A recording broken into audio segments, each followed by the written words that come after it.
jamaah sholat subuh sekaligus taklim subuh yang kami tidak sebut satu persatu namun tidak mengurangi rasa hormat kami kepada semuanya. Assalamualaikum warahmatullahi wabarakatuh. Bapak-bapak hadirin rahimakumullah. Alhamdulillah, mari kita mulai pengajian subuh pagi. Alhamdulillah istiqomah sudah berjalan mungkin hampir. Wal hadiya asyara al julusu baina sajdatain. Yang ke-11 termasuk rukun daripada solat yang perlu kita penuhi agar solat kita ini sah secara syariat, yaitu al julusu baina sajdatain fi kulli raq'atin sawa'un shalla qa'iman aw qa'idan aw muttaji'an, yaitu duduk di antara dua sujud. Fi kulli raq'atin, di setiap rakaat, sawa'un shalla qa'iman aw qa'idan aw muttaji'an, baik itu orang yang salatnya yang mampu berdiri atau salat dalam keadaan duduk, atau au muttaji'an, salat dalam keadaan miring, tetap bacaannya mah harus dibaca Rabbik filli warhamni wajburni warfa'ni warzuqni wahdini wa'afini wa'fu anni. Kayak gini. Kemarin sudah dijelasin bahwa ininya harus sejajar dengan lutut. Rabbik filli warhamni wajburni warfa'ni warzuqni wahdini wa'afini wa'fu anni. Harus sejajar dengan lutut, jangan seperti ini, jangan pula seperti ini, harus lurus. Dan keadaan kakinya ini, kaki kiri ini ditekuk dan pantat ini ditekan, dan kakinya ini harus seperti ini, jangan seperti ini. Ini demi kesempurnaan, untuk menyempurnakan rukun. Fi kulli raq'atin wa qaluhu sukunun ba'da harakah. Adapun paling sedikit masa waktu ketika kita duduk di antara dua sujud, yaitu sukunun ba'da harakah, secukupnya, yaitu bergerak, berhenti dari bergerak. A'dha'ahu, jadi dari kita, anggota kita dari sujud terus duduk di antara dua sujud, seukuran membaca subhan rabbik firli warhamni wajburni warfa'ni warzuqni wahdini wa'afini wa'fu anni.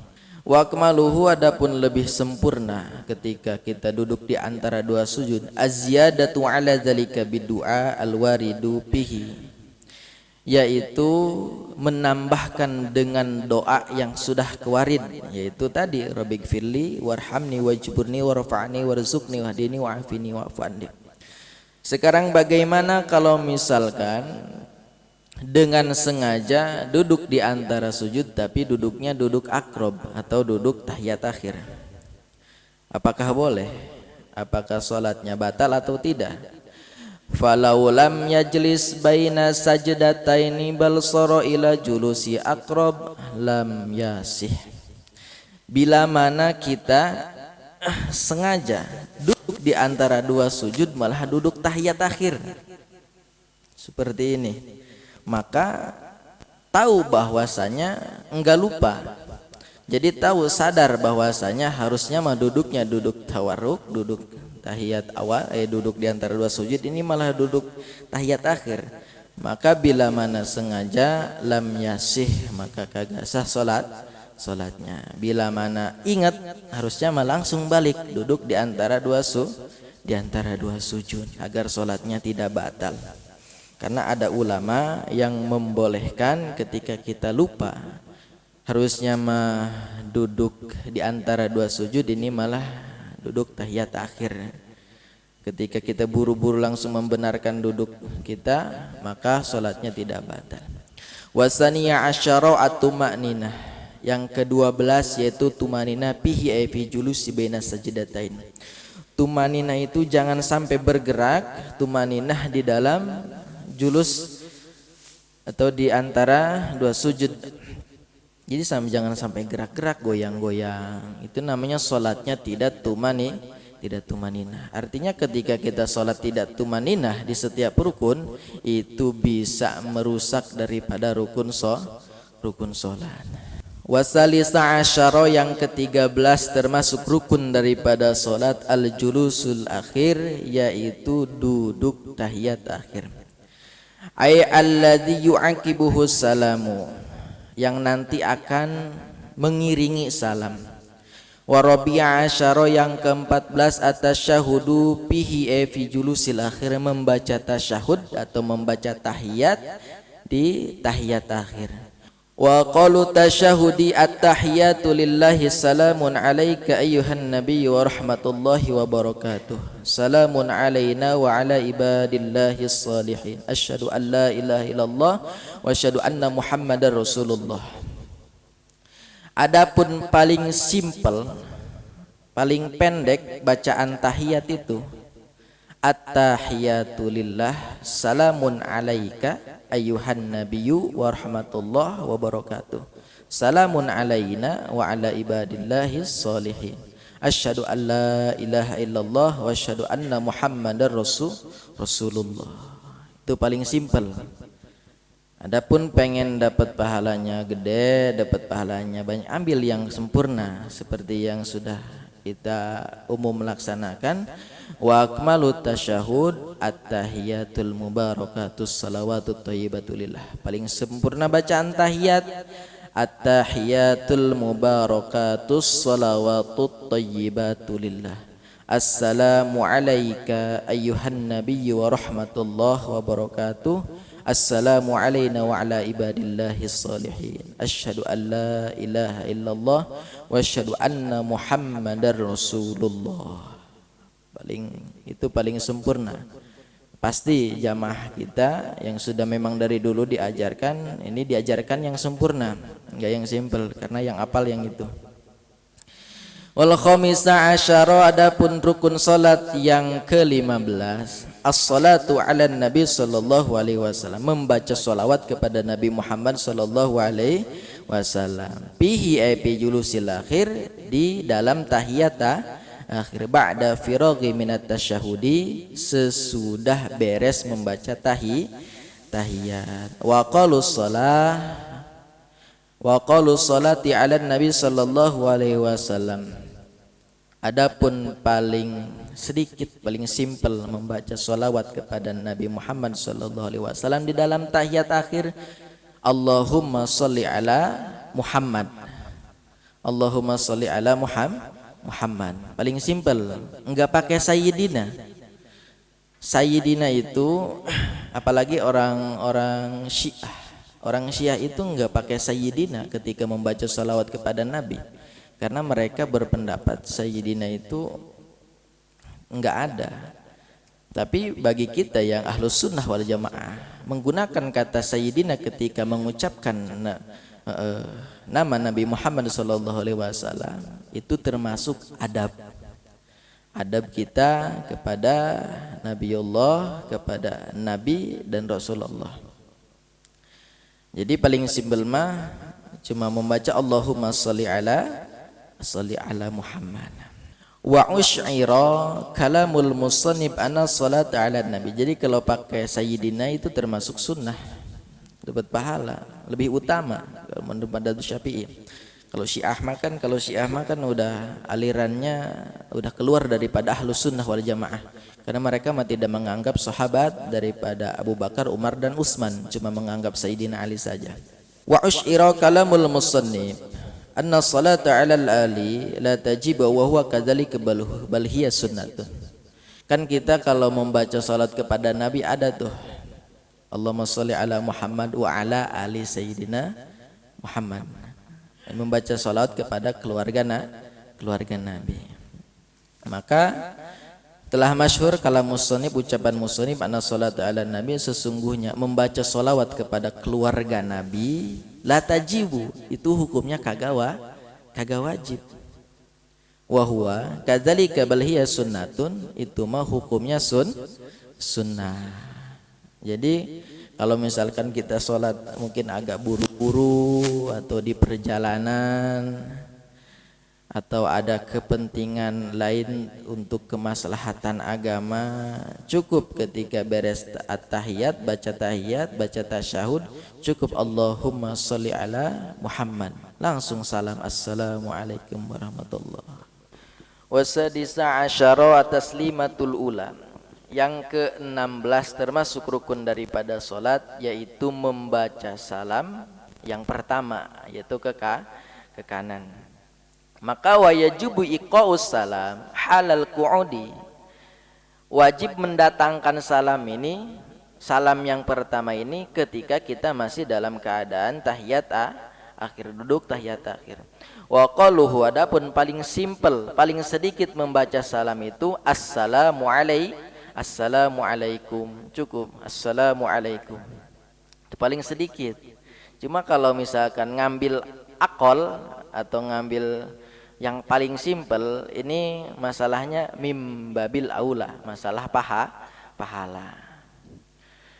Marrotan wahidatan, satu kali. Wa akmaluhu assalamualaikum warahmatullah marrotaini yaminan wa shimalan. Adapun ingin mendapatkan pahala yang sempurna, kalimat salamnya tambah assalamualaikum warahmatullah, seperti yang sudah kita dawamkan dari dulu, bahwa salat ketika salam itu mengucapkan ketika beres assalamualaikum warahmatullah.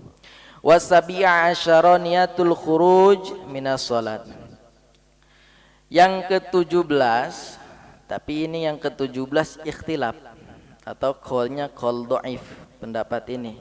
Niat keluar daripada salat. Jadi kita beres salam, niat dalam hati, saya niat keluar daripada salat. Cuma wahada wajhun marjuhun wakila la yajibu. Jadi niat keluar daripada salat mah ini hukumnya kagak wajib. Bahkan ini pendapat daripada ulama qaul dhaif. Itu menggunakan kalimat kila atau sigat fi'il madi majhul. Secara menurut kaidah sigotul majhul madian kana au mudhari'an bahwa qaulun dhaifun, bila mana satu pendapat ulama menggunakan kalimat kila di depannya, maka ini termasuk qaul majhul. Karena apa? Tidak disebutkan ulamanya, siapa yang berpendapat. Makanya setiap kalimat menggunakan fi'il madi atau fi'il mudhari majhul, contohnya lafaz kila, itu termasuk qaul dhaif. La yajibu, itu tidak wajib. Dzalika ayniyatul khuruj wa hadzal wajhu huwal ashah. Menurut qaul ashah mah ini tidak wajib. Jadi qaul dhaif mah untuk pengamalan diri kita pribadi. Jangan qaul dhaif mah jangan sampai dibawa ke forum perdebatan. Misalkan ada orang yang memperdebatkan membaca niat dalam hati, niat keluar daripada sholat, diperdebatin, nggak boleh, karena ini mah qaul dhaif. Kalau di perdebatan mah harus menggunakan qaul sahih, jangan menggunakan qaul dhaif. Adapun mau mengamalkan secara pribadi nggak apa-apa, yang penting mah jangan diumumin di speaker. Nah, kalau qaul dhaif seperti padilah amal. Padilah amal nggak apa-apa pakai qaul dhaif, tapi jangan ngajak-ngajak orang.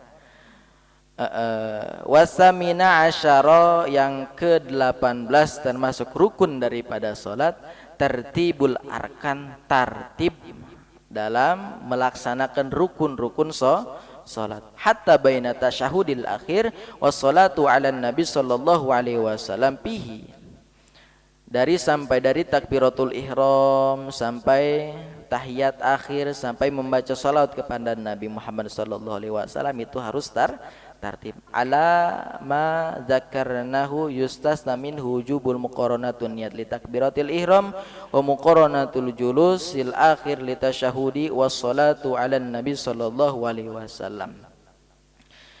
Kata Yai Musonib, ala ma dzakarnahu, seperti yang saya terangkan, kata Yai Musonib, masalah tartib. Jadi kalau bahasa tartib mah ada yang pertama, ada yang kedua, nyusul 1, 2, 3. berarti tidak berbarengan bahasa tartib. Maka kata musannif yustasna, dikecualikan.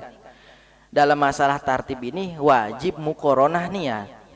Jadi kalau kita takbiratul ihramah enggak ada tartib tapi harus muqaranah, artinya membarengkan niat dalam hati dengan takbir. Allah ketika membaca Allahu Akbar, alifnya lapad Allah, kita harus sudah niat dalam hati, saya niat salat subuh 2 rakaat madhab kiblat fardholillahi ta'ala.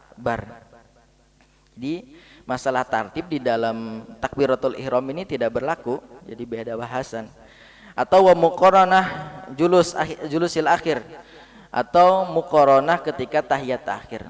Jadi kita enggak baca tahiyat akhir dulu baru duduk, enggak duduk dulu baru baca tahiyat akhir. Jadi di dalam duduk tahiyat akhir itu harus langsung berbarengan membaca kalimat tahiyat akhir dan membaca sholawat kepada Nabi Muhammad sallallahu alaihi wasallam. Nah, masalah tahiyat akhir ini prakteknya seperti ini. Jadi ketika kita berdiri pun jangan sampai kaki kita ini kelebaran. Kan ada yang sampai kayak gini, ini udah kayak menendang penalti ini. Ada yang kayak gini, ada yang terlalu rapat kayak gini. Ukurannya itu bi qadri shidrin, satu jengkal atau 5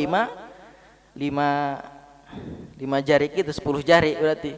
Nah, jangan terlalu lebar, jangan pula terlalu rapat. Jadi bi qadri shidrin atau 1 jengkal atau 10 jari. Ketika tahiyat akhir pun ingat, nanti pembahasannya ada di depan. Ini harus langsung kayak gini. Dan ini lurus dengan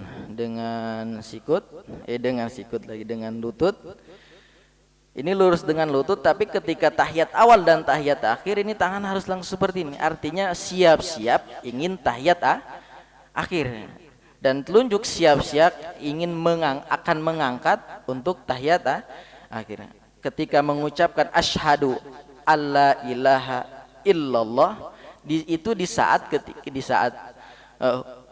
saat kita mengangkat telunjuk. Tapi jangan gerak-gerak, bahasanya menggerakkan bukan menggerak-gerak. Gerakan asyhadu alla ilaha illallah wa asyhadu anna muhammadar rasulullah. Dan disunahkan, dianjurkan oleh ulama ketika telunjuk kita sudah digerakkan ke atas asyhadu alla ilaha illallah, ini mata memandang ke telunjuk. Asyhadu alla ilaha illallah wa asyhadu anna muhammadar rasulullah. Terus sunnahnya membaca sholawat kepada Nabi Ibrahim, sholawat Ibrahimiyah, terus membaca doa perlindungan daripada al-masihid dajjal. Allahumma inna na'udzubika minal azabil qabri min azabin nar wa min fitnatil mahya wa min fitnatil masihid dajjal.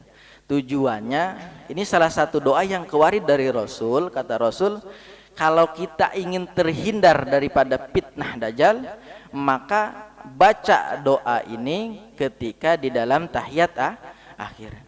Karena dajjal mah bukan masalah iman, Pak. Jadi ketika dajjal datang ke peladan nih, pasti datang. Enggak bakalan enggak datang, karena seluruh dunia ini pasti dikunjungi dajjal kecuali Makkah dan Madinah. Kecuali Masjidil Haram. Karena itu dijaga oleh para malaikat agar dajjal tidak masuk. Kita tidak menutup kemungkinan ini bertemu dengan dajjal nih. Nah, di saat dajjal datang itu bukan masalah iman, dia mah fitnah paling besar.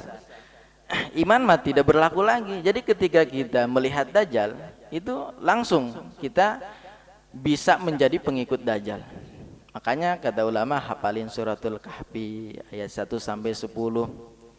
Karena kata Nabi, nanti di akhir zaman ada seorang pemuda yang mengaku imannya paling kuat, imannya paling tebal. Gua iman udah tebal nih. Nanti dia akan keluar daripada rumahnya dan menemui dajjal, bertemu dengan dajjal, maka si pemuda itu langsung menjadi pengikut dajjal. Jadi walaupun iman kita tebal, ketika kita bertemu dengan dajjal, kita akan langsung jadi pengikut dajjal. Makanya ketika ada dajjal sudah turun, tanda akhir zaman, 10 tanda besar akhir zaman, maka kata Rasul solusinya adalah sembunyi. Pergi ke rumah-rumah kita, masuk ke dalam rumah. Kita punya anak perempuan, punya istri, ikat. Karena pada saat itu istri, anak-anak perempuan kita itu, perempuan di akhir zaman itu adalah makhluk yang paling lemah imannya. Maka kata Nabi memerintahkan untuk diikat ketika Dajjal turun. Karena mereka mau memberontak ingin keluar. Ketika Dajjal turun, itu nanti pembahasannya ada kalau akhir zaman. Namanya pembahasan 10 tanda besar kiamat. Dari Dukhon, terus Dajjal, Nabi Isa, Ya'juj Ma'juj. Nabi Isa pun nanti turun, dibawa oleh 2 malaikat pada waktu subuh, dan Nabi Isa pun nanti memerangi Dajjal bersama Imam Al-Mahdi. Berarti Imam Mahdi sudah ada karena sudah lahir, cuma belum mengaku sebagai Imam Mahdi. Jadi kalau ada yang ngaku-ngaku Imam Mahdi, banyak tuh sekarang yang ngaku-ngaku Imam Mahdi. Hoak itu magoroh. Karena Imam Mahdi ada cuma belum dilantik, itu bahasanya. Nabi Isa pun nanti akan menikah dengan seorang wanita yang dari Madinah. Nanti pun Nabi Isa akan mempunyai 2 orang anak. Lalu setelah 9 tahun kejayaan Islam, nanti Nabi Isa diwafatkan oleh Allah Subhanahu wa Ta'ala. Waduh, jadi kemana-mana. Yang penting jangan ngobrolin janda. Lanjut. Wassalatu sunanuha qabla dukhuli fiha syai'ani al-adzanu. Adapun salat, di dalam salat itu ada sunnah-sunnah. Qabla dukhuli fiha syai'ani, setelah masuk waktu salat ini ada sunnah yang perlu kita laksanakan. Syai'ani itu ada 2 perkara. Yang pertama al-adzanu, yang pertama yaitu adzan. Alhamdulillah, yang adzan luar biasa tadi, alhamdulillah. Biar istiqomah. Apa itu adzan? Lughawahwa lughatan al-i'lamu. Adzan secara bahasa, pengertian adzan secara bahasa al-i'lamu yaitu ngasih tahu. Kalau misalkan Pak Aspat mau kondangan, coba azanin Pak Rudi, boleh pakai kata azan. Artinya coba kasih tahu Pak Rudi kita mau kondangan. Cuma bahasanya gini karena ngajinya rajin, coba azanin Pak Rudi kita mau kondangan. Nah, boleh kasih tahu.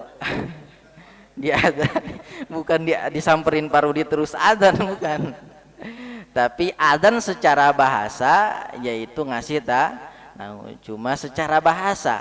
Karena secara bahasa mah la tusbitul ahkam, tidak bisa menjadikan ketetapan dalil. Artinya kalau perkara syariat didefinisikan dengan secara bahasa, itu tidak bisa jadi dalil, tidak bisa diperdebatkan, hanya secara bahasa saja. Nah, yang bisa jadi pegangan dalil itu secara syariat. Wa syar'an dzikrun makhsusun lil i'lami bidukhuli waqti sholati mafrudati. Adapun adzan menurut syariat, majaz mursal min babi itlaqi masdar wa iradati ismil fa'il, ay syar'i haqiqatun huwallah wa syar'i majazun huwa rasul. Yang namanya syara itu hukum Allah yang diberikan kepada malaikat Jibril terus diwahyukan kepada Nabi Muhammad. Nabi Muhammad sebagai nabi dan rasul harus menyampaikan kepada umatnya. Apa itu adzan secara menurut definisi agama Islam? Yaitu zikrun makhsusun, zikir yang dikhususkan, lil i'lami bidukhuli waqti sholati mafrudati, zikir yang dikhususkan untuk ngasih tahu orang-orang bidukhuli waqti sholati mafrudati, bahwasanya sudah masuk waktu sholat. Jadi kalau udah adzan berarti udah masuk waktu sholat. Wa alfaduhu emasna. Adapun lapad adan masna itu 2 kali 2 illa takbirat terkecuali lapad takbir awaluhu di awal adzan itu mah parabiun 4 kali. Wa illa at-tauhidu akharahu fawahidun, dan terkecuali kalimat tauhid di akhir adzan itu mah 1 kali. La ilaha illallah terakhir tuh itu mah 1 kali. Selanjutnya yang kedua sunnah ketika sudah masuk waktu sholat wal iqamatu yaitu qomat. Wa huwa masdarun aqama. Iqamat ini masdar dari lapad aqama. Summa summiya bihi az-zikrul makhsusu li'annahu yuqimu ila sholati. Wa innama yusyarri'u kullu minal adzan wal iqamati lil maktubati. Adzan qomat juga sama pengertiannya, summa sumya bihi adzikrul maksusu. Qomat juga zikir yang dikhususkan. Adzan iqamat itu termasuk zikir. Asyhadu an la ilaha illallah, la ilaha illallah, hayya 'alas shalah, hayya 'alal falah, itu termasuk zikir. Cuma di adzan subuh ada tambahan, as-sholatu khairum minan naum. Salat lebih baik daripada tidur. Kalau kita lihat secara arti, salat lebih baik daripada tidur, ini tidak masuk akal. Salat dibandingkan dengan tidur. Salat hukumnya wajib, tidur hukumnya mubah atau boleh. Perkara wajib dibandingkan dengan perkara mubah yang bila mana dilaksanakan tidak dapat pahala, jelas lebih berpahala, lebih utama yang wajib. Tapi kenapa kalimat salat yang wajib disandingkan dengan kalimat as-sholatu minan naum dengan tidur yang hukumnya mubah? Maka ternyata kalimat as-sholatu khairum minan naum itu dulunya bukan as-sholatu khairum minan asalnya. As-sholatu qabla naum afdalu, as-sholatu ba'da naum afdalu min sholati qabla naum. Kalau misalkan adzan kalimatnya kayak gitu kepanjangan, jadi disingkat as-sholatu minan naum. Artinya sholat subuh itu lebih utama daripada sholat duhur, sholat asar, sholat isya, sholat maghrib. Bukan sholat lebih baik daripada tidur, tapi as-sholatu ba'da naum, sholat yang harus melalui waktu tidur terlebih dahulu, afdalu itu lebih utama daripada as-sholatu lebih utama daripada sholat yang tidak melalui waktu tidur terlebih dahulu. Jadi kalimat as-sholatu minan naum itu bukan berarti sholat lebih baik daripada tidur, tapi sholat subuh itu pahalanya lebih gede, pahalanya lebih banyak daripada sholat duhur, sholat asyar, sholat maghrib, sama sholat isya. Soalnya dicari di ilmu nahwu, di ilmu balaghah itu nggak ketemu bahasa itu. Karena ulama ini penasaran kenapa sholat yang wajib dibandingkan dengan perkara yang mubah. Penasaran gitu ulama. Karena otomatis sudah pasti lebih afdal sholat daripada tidur. Oh, ternyata kalimat itu ketemunya di ilmu mantik. Ternyata sholat subuh itu lebih utama daripada sholat yang lainnya. Terus adapun qomat dan adzan sama az-zikrul maksusu, zikir yang dikhususkan. Li'annahu yuqimu ila sholat. Cuma bedanya kalau adzan mah ngasih tahu kalau sudah masuk waktu sholat, kalau qomat mah ngasih tahu yuqimu ila sholat, bahwa bentar lagi akan melaksanakan sholat. Wa inna ma yusyarri'u kullu minal adzan wal iqamati, dan ini sudah disyariatkan oleh Rasulullah sallallahu alaihi wasallam. Seluruh adzan dan iqamat itu hukumnya sunnah, maka dikhususkan lil maktubati untuk sholat fardu. Bagaimana kalau misalkan kita sholat sunnah, apakah harus azan dulu, apakah harus qomat? Wa amma ghairuha fayunadilaha sholatu jami'atu. Adapun sholat sunnah luar daripada sholat fardu itu mah nggak harus pakai adzan dan iqamat, cukup dengan as-sholatu jami'ah rahimakumullah, cukup, nggak perlu adzan dan iqamat. Bagaimana kalau misalkan ada imam sholat fardu suka baca as-sholatu jami'ah rahimakumullah, yang penting mah adzan udah, iqamat udah. Adapun mau menambahkan as-sholatu jami'ah rahimakumullah itu enggak masalah. Yang masalah itu ketika sholat fardu tapi ngundang orangnya menggunakan kalimat as-sholatu jami'ah rahimakumullah, enggak adzan, enggak iqamat. Tapi kalau kita iqamat dulu, adzan dulu terus iqamat baru membaca as-sholatu jami'ah rahimakumullah, itu enggak apa-apa. Cuma afdolnya itu ketika mengundang orang untuk sholat fardu menggunakan adzan dan iqamat, dan untuk sholat sunnah menggunakan kalimat as-sholatu jami'ah rahimakumullah. La illallah, la ilaha illallah, la ilaha